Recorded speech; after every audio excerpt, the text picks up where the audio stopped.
Ladies and gentlemen, Asian guy here.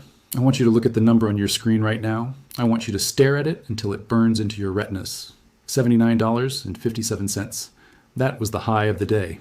We closed just a hair under it at $79.11. We are exactly 43 cents away from $80 an ounce. Now, stop and think about where we were just 48 hours ago. Think back to Christmas Day. I turned on this camera while you were sitting down to dinner with your families. I interrupted your holiday because I saw something in the data that terrified me. I warned you about Ghost Week. I told you that the low liquidity between Christmas and New Year's creates a vacuum. I told you that in that vacuum, price discovery doesn't happen in cents, it happens in dollars. I told you that the volatility would be violent, that the moves would be vertical, and that the banks were asleep at the wheel. That was 2 days ago. That was December 25th.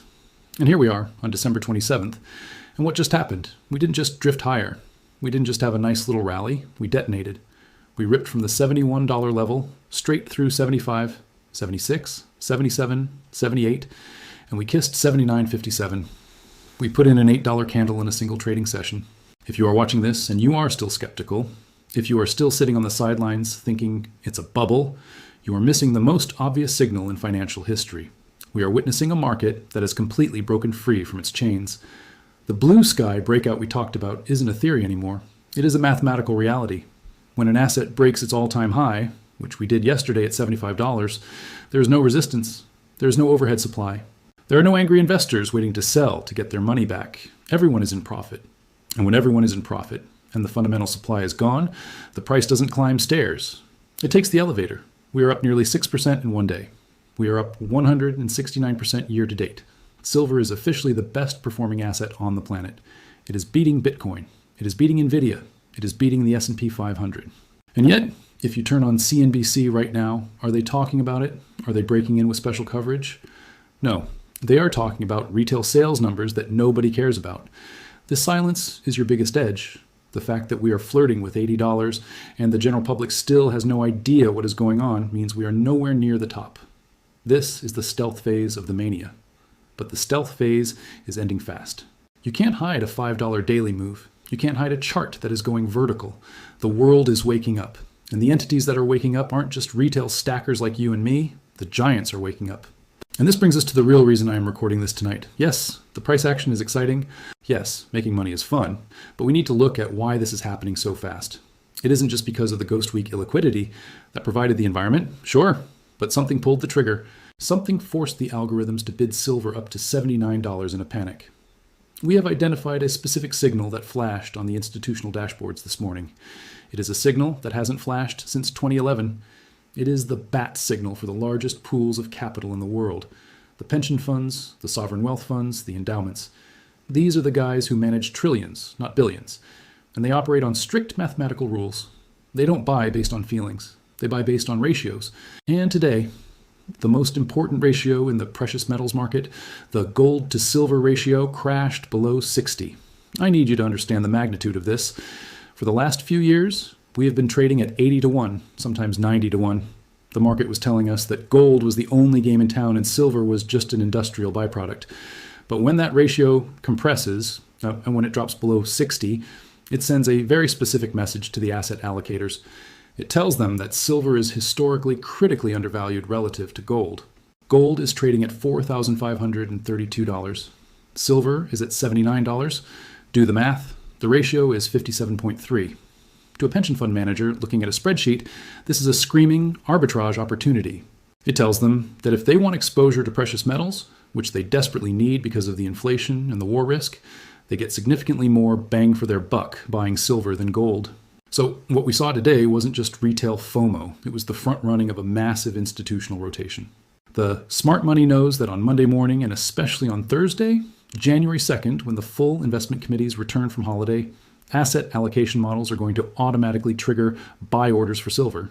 They are going to see that sub-60 ratio, and they are going to rebalance.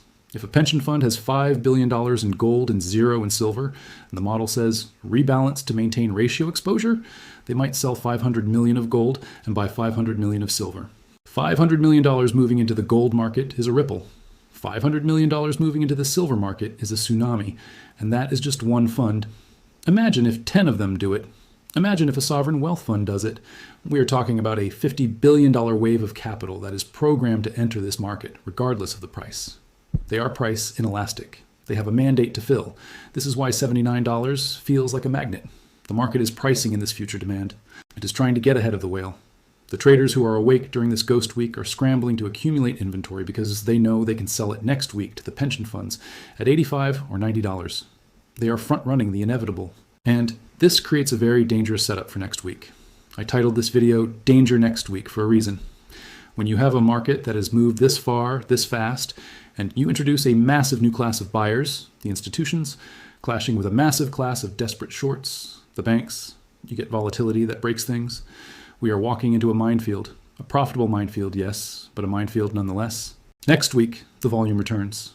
The adults come back to the room, and they are going to look at this $79 price, and they are going to have to make a decision. Do they chase it, or do they try to smash it? If they chase it, we go to $100 in January.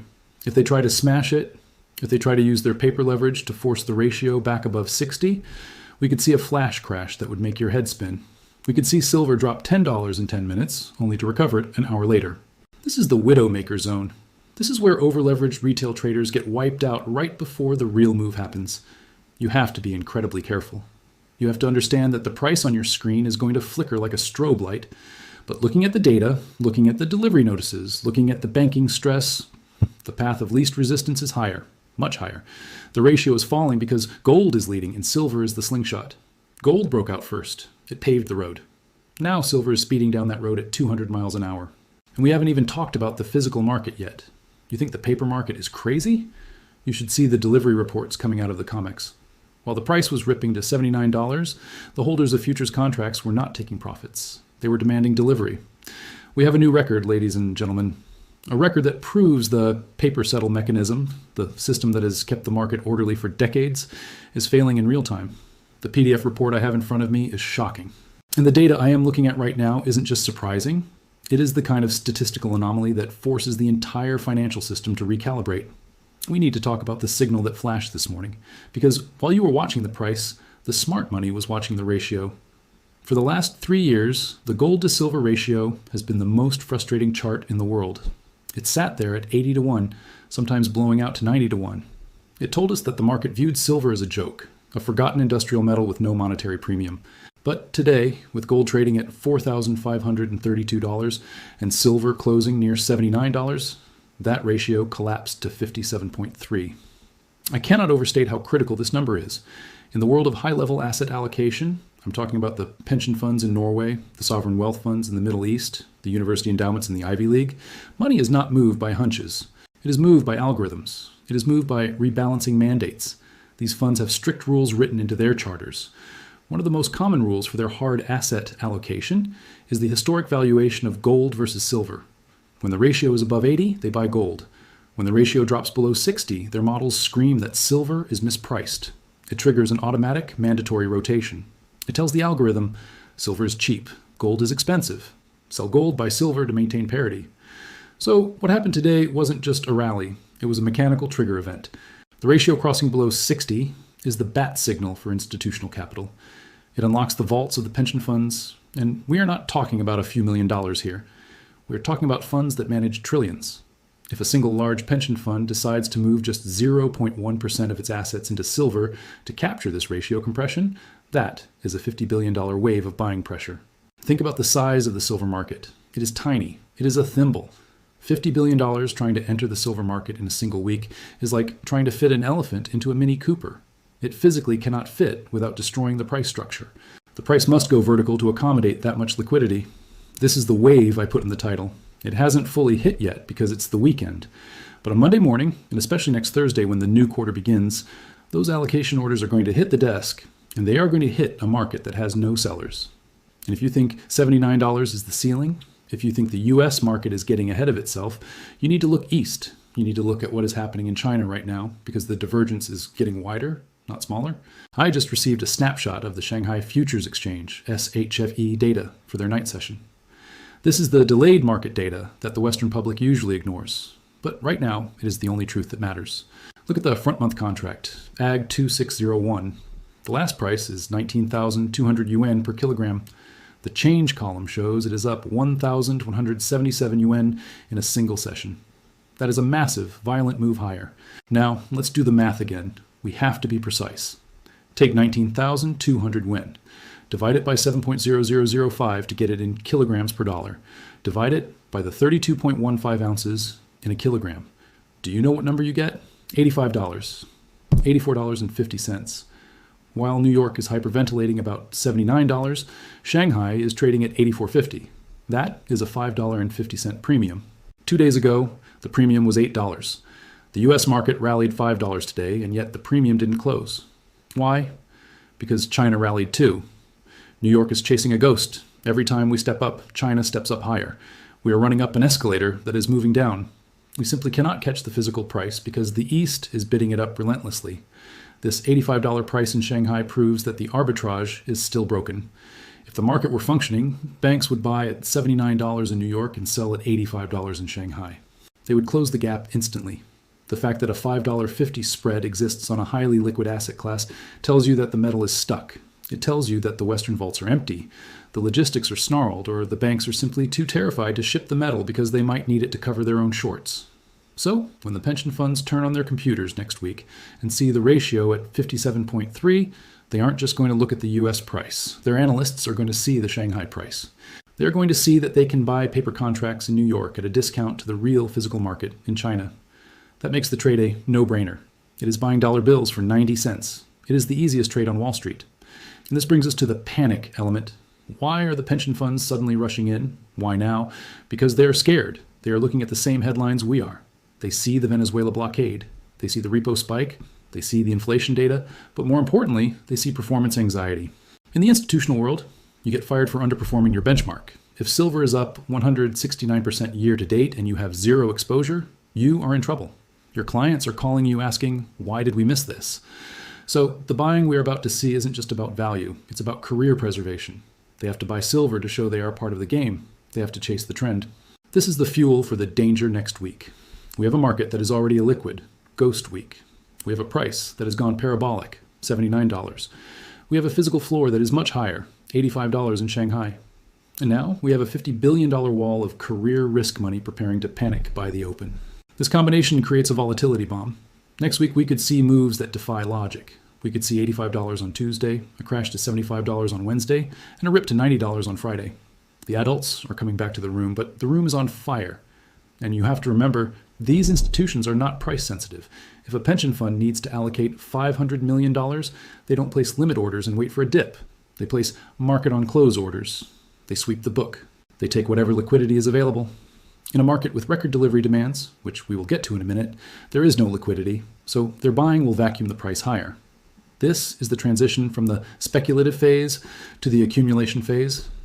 The speculators drove us to $75. The institutions will drive us to $100. The difference is that speculators sell when they make a profit. Institutions hold for decades. Once this metal goes into the pension fund vaults, it is off the market. It is gone.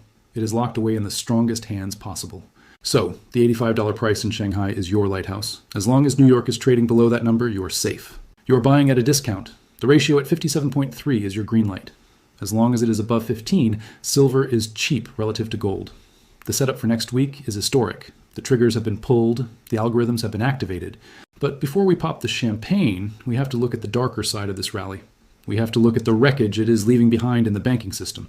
Because while the pension funds are buying, the banks are dying. The repo market data we touched on earlier is not just a footnote. It is the evidence of a systemic rupture. And the delivery notices, the physical demands that are draining the COMEX, are the nail in the coffin. We need to dissect exactly who is demanding this metal and why the volume of delivery notices has hit a record high in what is supposed to be a quiet holiday month. The PDF report I mentioned earlier contains the names, it contains the numbers, and it proves that the run on the bank is accelerating. And this brings us to the most critical part of this entire briefing, the part where I have to stop celebrating the gains and start warning you about the minefield we're walking into. I titled this update, Danger Next Week. Not because I am bearish. Obviously, with Shanghai at 84.50 and the ratio crashing, I've never been more bullish in my life, but because the transition we are about to make is violent. We are moving from a low-volume, holiday-thin ghost week market into a high-volume institutional battle royale on January 2nd. And that transition is rarely smooth. It is usually explosive.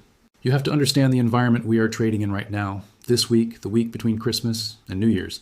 We call it Ghost Week for a reason. The senior traders are gone. The liquidity providers are gone.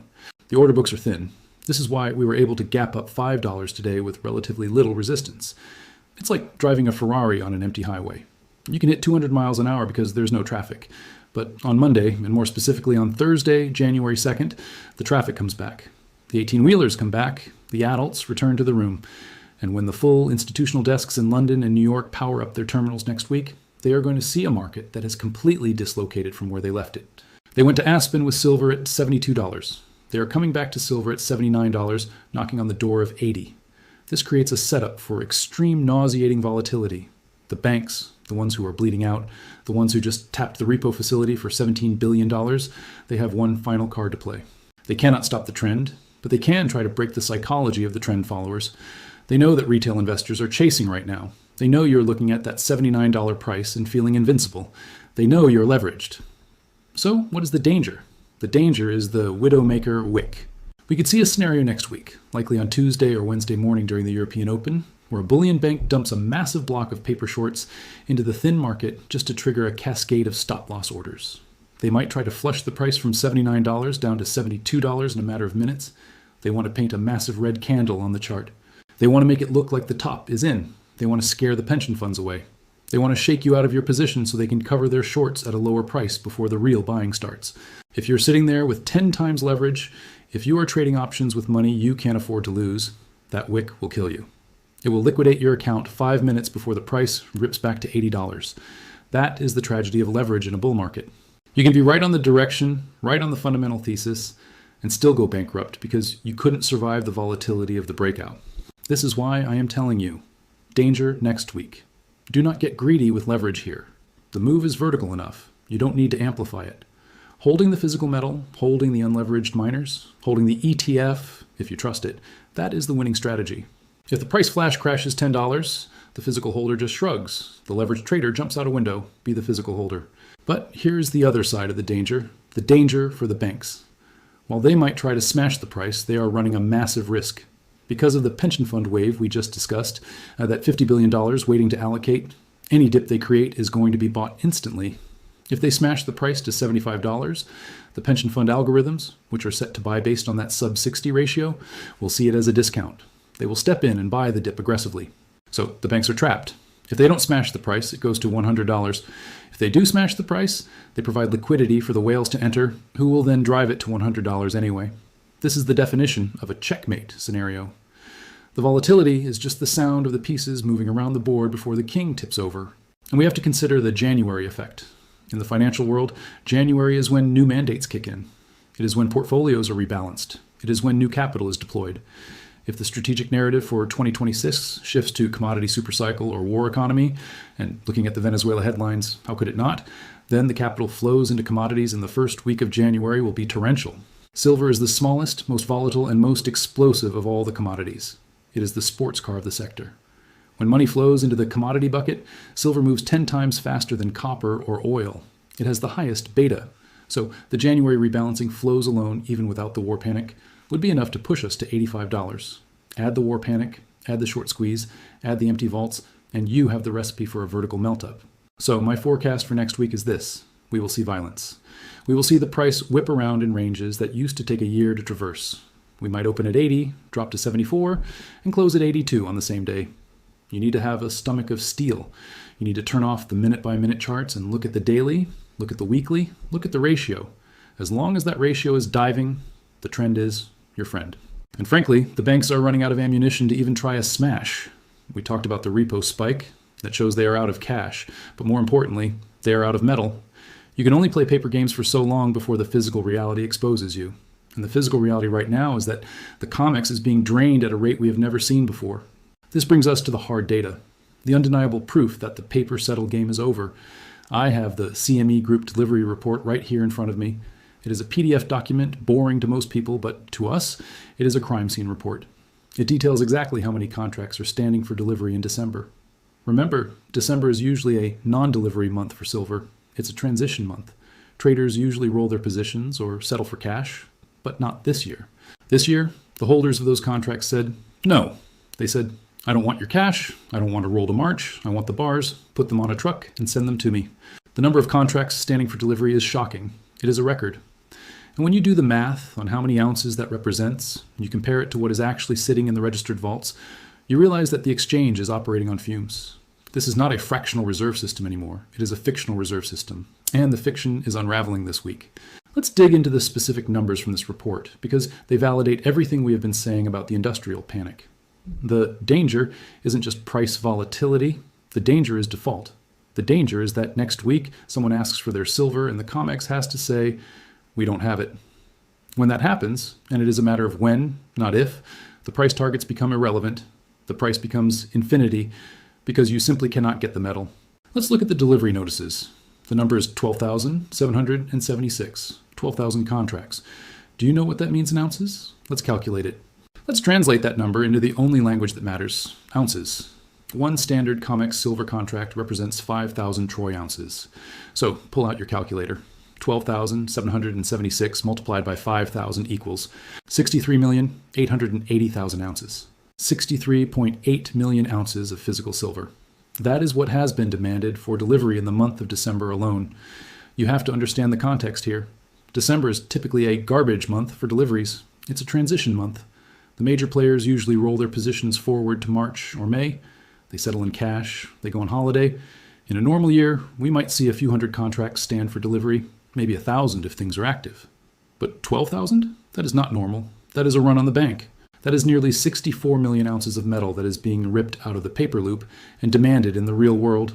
To put that in perspective, that is roughly 8% of the entire annual mining supply of the planet, all demanded in a single month from a single exchange in the middle of a holiday. Why is this happening? Why are these contract holders refusing to roll over? Why are they rejecting the cash settlement offers? Because they know what we know. They know about the Venezuela blockade. They know about the solar shortage. They know about the empty vaults in Shanghai. They know that a paper contract promising you silver in March is worthless if the metal doesn't exist, so they are calling the bluff.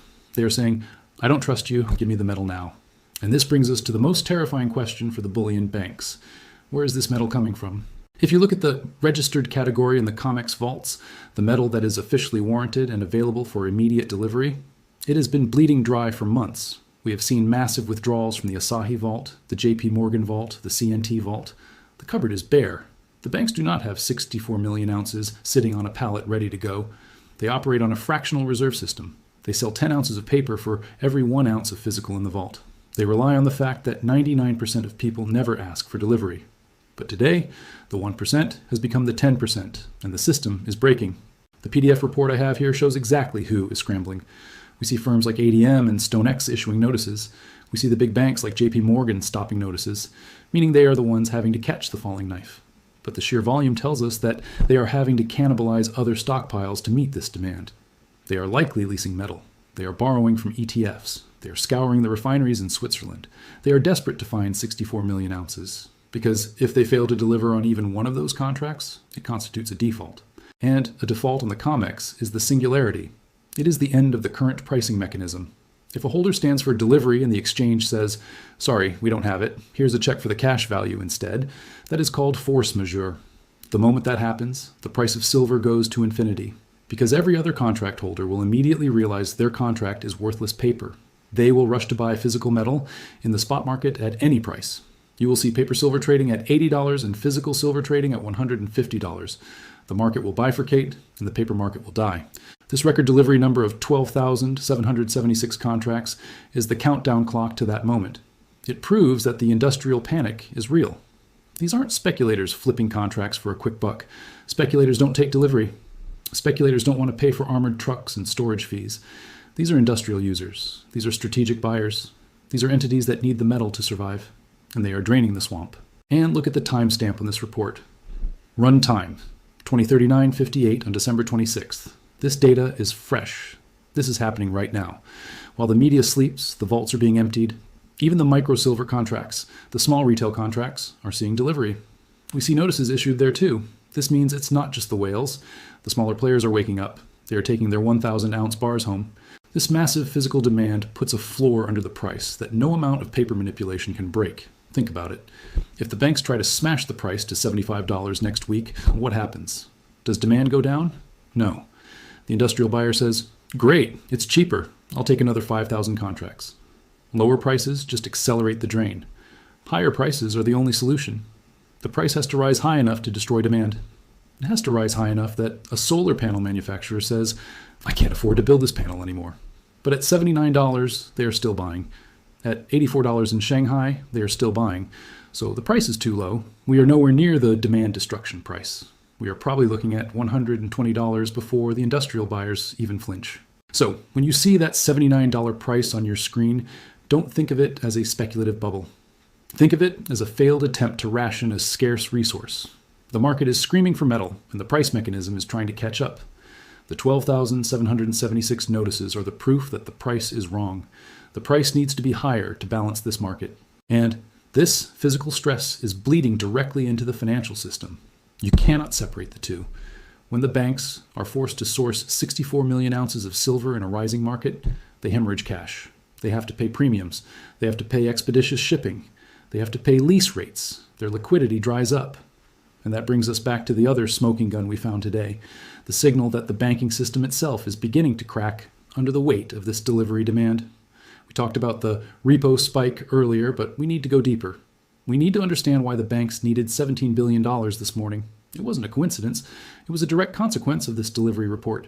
When a bank has to deliver metal it doesn't have, it has to buy it. To buy it, it needs cash.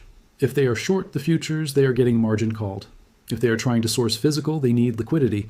The silver market has become a black hole for capital. It is sucking liquidity out of the system at a rate of billions per day. And the Federal Reserve noticed.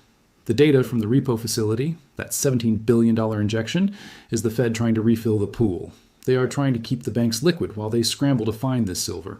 But this is a trap. By printing money to help the banks buy silver, the Fed is devaluing the dollar, which makes silver more expensive, which forces the banks to need more money to buy the same amount of silver. It is the doom loop. And the 12,776 delivery notices are the engine driving that loop. Every single ounce that leaves the vault is an ounce that cannot be rehypothecated. It cannot be leased. It cannot be sold 10 times over. It is gone. It becomes sterile. This collapses the leverage of the bullion banks. For decades, they relied on the fact that the silver stayed in the vault so they could pretend one bar belonged to 10 people. But when the truck drives away with the bar, the game of musical chairs ends. 9 people are left standing without a chair. And right now, looking at this report, looking at the sheer volume of stops by JP Morgan and others, we are watching the music stop. The record delivery volume for December is the most bullish fundamental data point of 2025. It supersedes the charts. It supersedes the RSI. It supersedes the sentiment. It is the raw, undeniable fact that demand exceeds supply by a massive margin. And until that imbalance is fixed, either by a massive new mine discovery, which takes 10 years, or by a massive price revaluation, which happens overnight, the trend is vertical. So do not be shaken by the volatility next week. When you see the price dip, remember the 64 million ounces. Remember that the physical market is devouring the supply. The paper price is just a noise.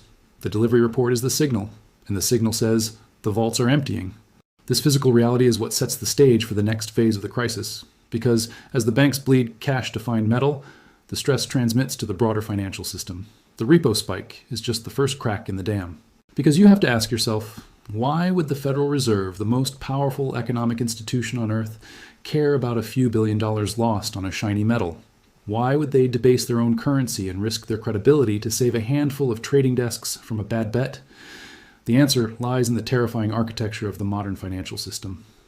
We're not living in a world of separate siloed markets anymore. We are living in a world of daisy-chained leverage, where every asset class is inextricably linked to every other asset class through the dark magic of derivatives. The mainstream media treats silver like a niche asset. They call it a commodity. But to the banks, silver is not a commodity. It is a financial collateral tier. It is a foundational block in a tower of rehypothecated value. The banks didn't just sell paper silver once. They leased it, swapped it, bundled it, and used it as collateral to borrow money to bet on treasuries or yen or tech stocks. This is the contagion nightmare that woke up the Fed governors this morning. If a major bullion bank, let's call them Bank X, cannot meet a margin call on silver, they default to the COMEX clearinghouse. The moment that default happens, the clearinghouse has the legal right to seize all of Bank X's collateral. That means they seize their treasury bonds, they seize their corporate bonds, they seize their cash. Now, imagine Bank X is also the counterparty for $1 trillion in interest rate swaps with a pension fund. Suddenly, Bank X is frozen. The pension fund can't hedge its risk. The pension fund panics and sells bonds. The bond market crashes. When the bond market crashes, the collateral for the other banks loses value. Now, Bank Y gets a margin call. It is a domino effect. It is 2008 all over again, but this time, the toxic asset isn't subprime mortgages. It is a naked short position in a strategic metal that is in a physical shortage. The Fed stepped in with that $17 billion because they looked at the internal risk monitors and saw the red zone. They saw that a failure in the commodities division of a GSIB, global systemically important bank, threatened to lock up the repo market for everyone. They realized that the silver squeeze wasn't just squeezing the shorts, it was squeezing the liquidity of the entire U.S. banking sector. They had a binary choice, and it is the same choice they have faced in every crisis since 1987. Choice A: allow the free market to function. Let the banks who manage their risk poorly fail. Let the shareholders get wiped out. Let the price of silver reset to $200 overnight, creating a chaotic but honest market. Choice B: intervene, print the money, provide the liquidity, save the banks, but destroy the signal. They chose choice B. They always choose choice B. They chose to sacrifice the integrity of the dollar to save the structure of the banks. But here is the fatal flaw in their logic. Here is the doom loop that they have just trapped themselves in. By printing $17 billion to bail out the system from a silver squeeze, they have just poured jet fuel on the inflation fire. Think about the signal this sends to the rest of the world. The US dollar is supposed to be the risk-free asset. But today, the Fed admitted that the banking system backing that dollar is so fragile that a $5 move in silver threatens its solvency. They admitted that they have to print money to prevent a deflationary bust. What happens when you print money? The currency devalues. What happens when the currency devalues? Hard assets go up in price.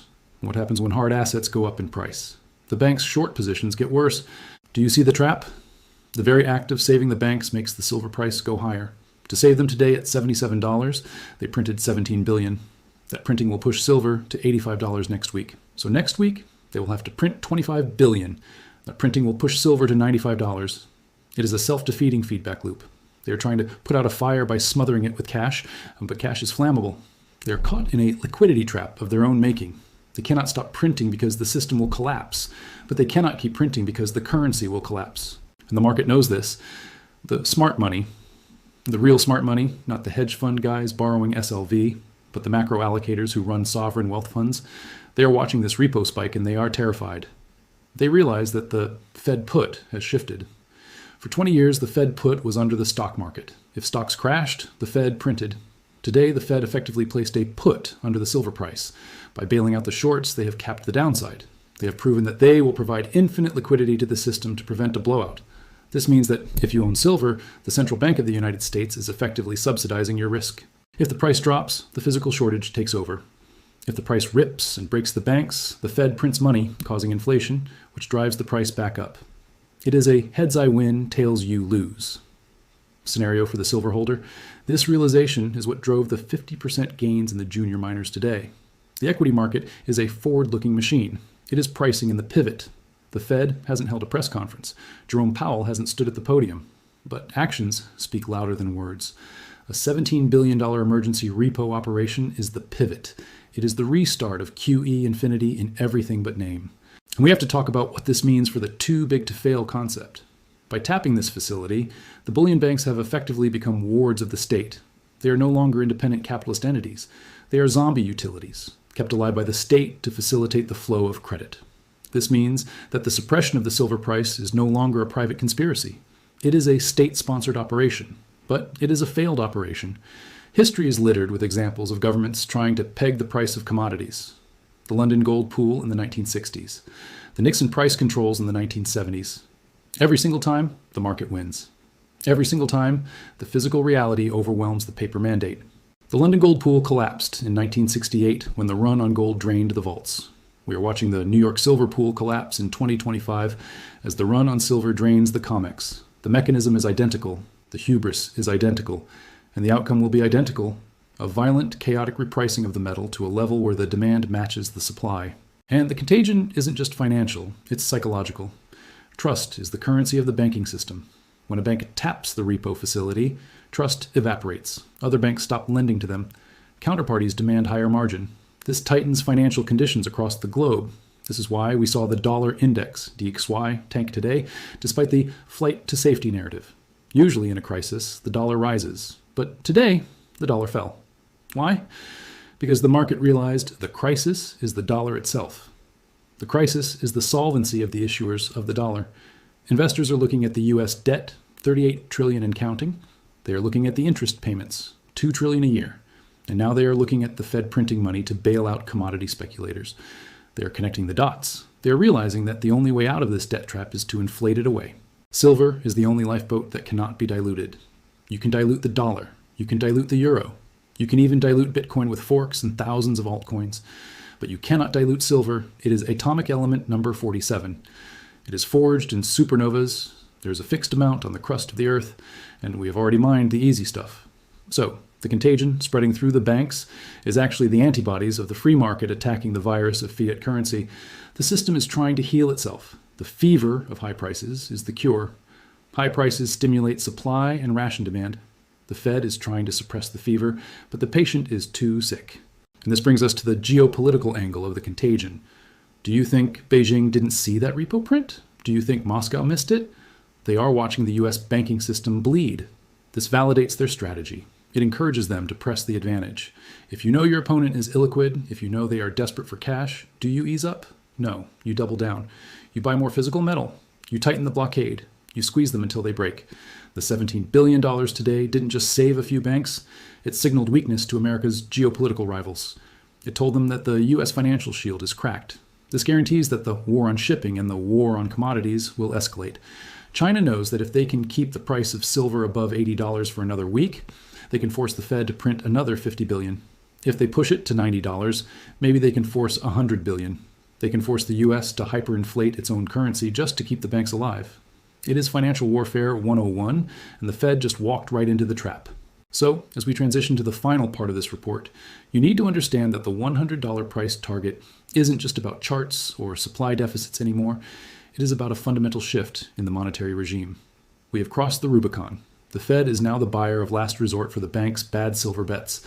And because the Fed has infinite dollars but zero silver, the price of silver has to rise to infinity in dollar terms to balance the equation. The $17 billion was the all-in moment. The Fed pushed its chips into the center of the table. But the market holds the royal flush. The market holds the physical metal. And in the final part, I'm going to tell you exactly how to play this hand. I'm going to give you the roadmap for the inevitable move to triple digits and how you can position yourself to be on the receiving end of the greatest wealth transfer in history, rather than the victim of it. The Fed pivot is here. The game has changed, and the price is about to reflect the new reality. The $17 billion wire transfer was the all-in moment. The Federal Reserve pushed its chips into the center of the table, but the market holds the royal flush. The market holds the physical metal. And the Fed holds nothing but a printing press that is rapidly losing its power to command respect. We have arrived at the conclusion of this report, but really, we have arrived at the beginning of a new monetary epoch. The events of this morning, the panic in the repo market, the capitulation of the shorts in SLV, the record-breaking delivery demands, have confirmed the one thing that every gold and silver investor has been waiting for, the pivot. For 2 years, the mainstream financial media has obsessed over the pivot. They asked, when will Jerome Powell cut rates? When will they stop tightening? They thought the pivot would come with a press conference. They thought it would come with a polite adjustment to the dot plot. They were looking for a ceremony. Instead, the pivot arrived in the dark. It arrived as a desperate $17 billion liquidity injection to save a banking system that is choking on its own leverage. This is the pivot. When the central bank is forced to print money to prevent a systemic collapse caused by a commodity squeeze, the tightening cycle is mathematically over. They cannot fight inflation and bail out the banks at the same time. They have chosen the banks. And by choosing the banks, they have surrendered to inflation. This changes the calculus for silver entirely. We are no longer just looking at a supply-demand deficit. We are looking at a currency devaluation event. The Fed put, that magical safety net that investors believe protects the stock market, has now been placed firmly under the silver price. Think about the implications. If silver crashes tomorrow, the bank's collateral problems might ease temporarily, but the underlying physical shortage remains. The squeeze just rebuilds. But if silver rips higher, which it is doing, the banks face insolvency, and the Fed is forced to print. This printing devalues the dollar, which makes silver, a dollar-denominated asset, go even higher. The Fed has inadvertently created a mechanism where their own survival reflex pushes the price of precious metals to the moon. They are trapped in a room with shrinking walls. To save the system, they must destroy the currency. And as the currency is destroyed, the nominal price of real things must rise to infinity to compensate. This is why my price target of $100 is no longer a speculation based on industrial usage or mining deficits. It is a policy certainty. It is the mathematical output of the equation the Fed just wrote. If they have to print hundreds of billions, eventually trillions, to keep the repo market liquid and the derivatives complex from detonating, then silver at $100 is actually cheap. In a hyperinflationary liquidity cycle, $100 is the new $20. So, what is the roadmap for the next few weeks? How do we navigate this endgame scenario? First, you must understand that the volatility will be extreme. The beast is wounded, but it is not dead. The banks, armed with their fresh $17 billion of Fed liquidity, might try one last desperate smash. They might try to use that cash to short the market into oblivion on Monday morning to break the psychology of the retail investor. Do not let them. If you see the paper price drop $10 in a flash crash, do not panic. Smile. Realize that this is the death throes of a broken system. Realize that every time they smash the paper price, they are just making the physical metal cheaper for China, for India, and for the savvy investors who are draining the vaults. A paper smash in a physical shortage is like putting a sale sign on an empty shelf. It doesn't create inventory, it just accelerates the panic. Second, watch the basis. The basis is the difference between the futures price and the spot price. In a healthy market, futures trade higher than spot, contango. In a shortage, spot trades higher than futures, backwardation. We are already seeing backwardation in the near months. When you see the spot price rip away from the futures price, when you see dealers charging $10, $15, $20 over spot, that is the real price. The screen price is a lie. The street price is the truth. Follow the truth. Third, and most importantly, prepare for the unobtainium phase. We are very close to the moment where the major dealers simply run out of stock. The 12,776 delivery notices are sucking the wholesale market dry. Once the wholesalers are empty, the retail shelves go bare. The buy button will disappear. When that happens, the price will effectively become infinity for anyone who isn't already holding. You won't be able to get in. The doors will close. We are seeing early signs of this already, with delays stretching to February for certain sovereign coins. If you are sitting on cash, waiting for a dip, you're playing Russian roulette with a fully loaded gun. The risk isn't that you buy too high. The risk is that you can't buy at all. This brings us to the final strategic conclusion. We are witnessing the greatest wealth transfer in history, but wealth is not destroyed. It is merely transferred. It is transferring from those who hold paper promises, bonds, currencies, derivatives, to those who hold real things. For 40 years, the flow went one way, from the real to the financial. The financial economy cannibalized the real economy. Now the tide has turned. The real economy is devouring the financial economy. The miners, the stackers, the holders of physical assets, you are the new captains of capital. The banks are insolvent, the Fed is trapped, the vaults are empty, the war is escalating, the shorts have fled, the stars have aligned in a way that happens once in a century. Do not sell your position for fiat currency that is being printed to bail out your enemies. Hold the line. When silver hits $100, do not sell it for dollars. Leverage it, borrow against it, trade it for land, trade it for a business, but do not trade it back into the burning building of the fiat system. The $17 billion signal this morning was the flare gun. It lit up the night sky and revealed the battlefield. And what we saw was a banking system in full retreat. They have abandoned the fortress of sound money. They are burning the furniture to stay warm. You have the metal, you have the position, you have the patience. The game is rigged, yes, but for the first time in history, it is rigged in your favor. The Fed has guaranteed your upside by guaranteeing the inflation needed to save the banks. The ghost week is ending. The reality is beginning.